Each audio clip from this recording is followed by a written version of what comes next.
오늘은 삼손의 결혼 이야기를 하려고 합니다.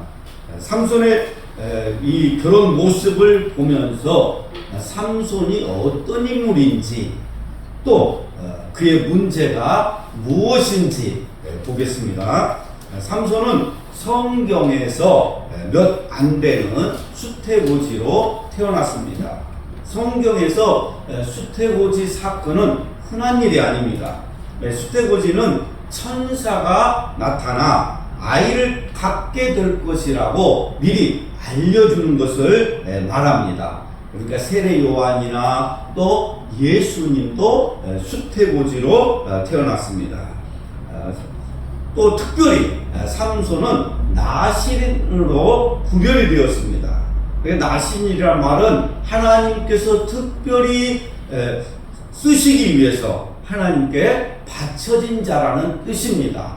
하나님께 바쳐졌다. 이런 나실인과 그 의미가 같지 않지만은 비슷한 단어가 있습니다.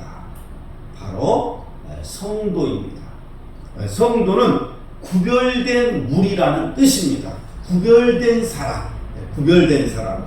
세상 사람들과 이 구별되도록 구별된 삶을 살도록 부름받은 사람을 성도라고 말합니다. 그러므로 성도된 우리는 나실인처럼 구별된 삶을 살아야 하겠습니다. 예수님은 우리 믿는 자들에게 이렇게 말씀하셨습니다. 너희는 세상의 빛이라. 너희는 세상의 빛이라. 산 위에 있는 동네가 숨겨지지 못할 것이요. 빛이기 때문에 모든 것이 다 드러난다는 것입니다. 그래서 빛과 어두움은 구별이 되죠. 낮과 밤이 구별이 됩니다. 그러니까 우리는 세상에 살지만 하나님께 속해 있기 때문에 구별된 사람입니다. 거룩한 사람입니다. 그래서 이 세상에 사는 어둠 속에 사는 사람들이 빛을 보게 되면 어떻게 될까요? 빛을 따라서 어둠에서 빠져나올 수가 있습니다. 그러니까 우리는 빛이에요. 빛. 세상의 빛이기 때문에 우리의 빛을 보고 어둠에 살아가는 사람들이 이 빛을 보고 어둠에서 빠져나올 수 있는 것입니다.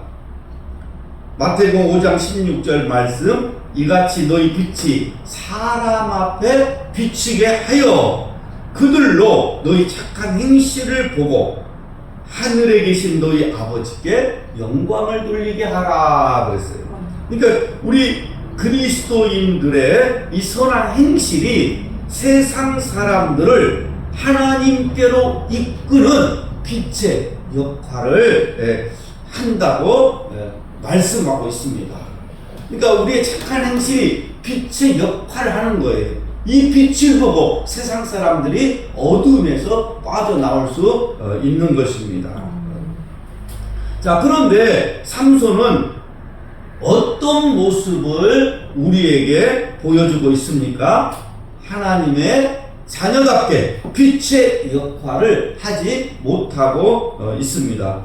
자, 1절 말씀을 보면 삼손이 딥나를 향해서 내려가고 있습니다. 딥나는 삼손이 속한 이 단 지파가 분배받은 땅입니다. 그런데 그 딥나에 블레셋이 살고 있기 때문에 단 지파는 무서워서 산에서 살아야 했습니다. 삼손은 딥나에서 이 블레셋 여자를 보고 올라와 그 여자와 결혼하겠다고 말합니다. 이에 삼손의 부모는 단 지파 처녀들도 있는데 하필이면 할례 받지 못한 이 블레셋 사람과 결혼을 하느냐 이렇게 책망을 합니다. 여기 할례 받지 아니한 자는 이 말은 예수 믿지 않는 사람과 결혼을 하려고 하느냐 이 뜻입니다. 그렇게 부모가 반대를 하자 삼손이 뭐라고 말합니까? 3절 말씀, 내가 그 여자를 좋아하오니 나를 위하여 그 여자를 데려오소서. 내가 그 여자를 좋아하오니, 이 말은 내 눈에 보기에 그 여자가 좋다는 것입니다. 내 마음에 들었다는 것입니다. 7절 말씀에 보면 그가 내려가서 그 여자와 말하니 그 여자가 삼손의 눈에 들었더라. 삼손의 눈에 들었다는 거예요. 이 말씀을 통해 알 수 있는 것이 무엇입니까? 삼손은 자기 눈에 들면, 자기 마음에 들면 결정하는 사람이었다. 오늘날 이 시대에도 다 자기 눈에 좋은 대로 사는 시대죠. 다 자기 마음에 들어야 돼. 왜 결혼해서? 마음에 들었어. 옷을 하나 사더라도 이게 내 마음에 딱 든다니까. 마음에 들면 결정하는 거예요. 내 눈에 들면 결정하는 것입니다. 그러니까 이 시대가 추구하는 것은 마음에 든다는 거예요. 마음에. 자기 마음에 든다는 것입니다.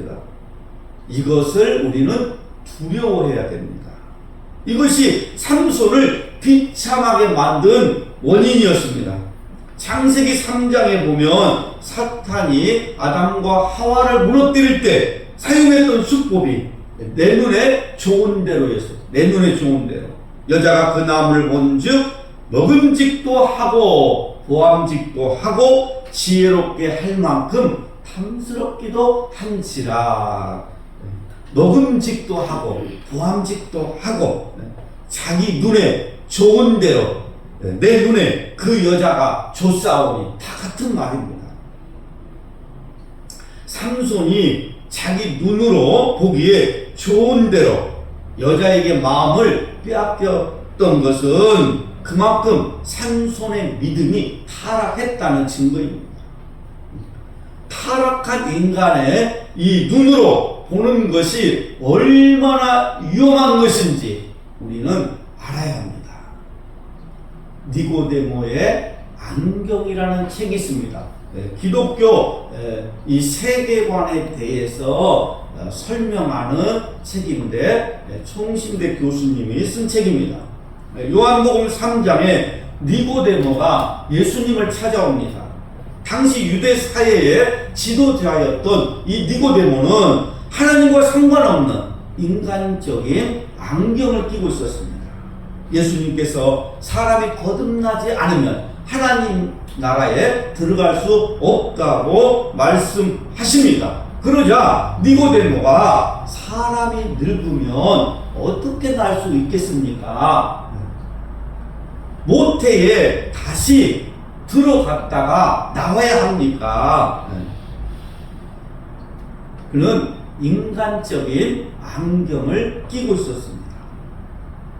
그래서 예수님께서 물과 성령으로 나지 아니하면 하나님의 나라에 들어갈 수 없다고 말씀하셨습니다. 그러니까 세상의 안경을 끼고는 하나님의 나라를 볼 수 없는 것입니다.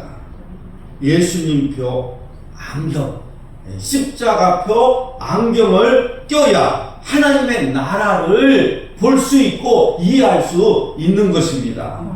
근데 모든 인간은 다 자기 나름대로 안경을 쓰고 있어요. 제 눈이 안경이라고 그러잖아요. 그 안경으로 보기 때문에 하나님의 나라를 이해하지 못하는 것입니다. 우리는 예수님표 안경, 십자가표 안경을 껴야 합니다. 그래야 삼손과 같이 자기 눈에 좋은 대로 결정하지 않습니다.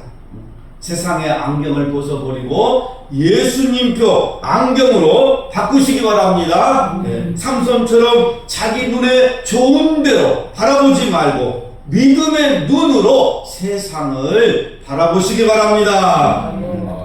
자, 이제부터 우리가 두 가지를 가지고 다녀야 되겠죠. 하나는 신앙의 거울, 말씀의 거울을 가지고 다니면서 그 거울에 우리의 신앙을 비춰봐야 됩니다.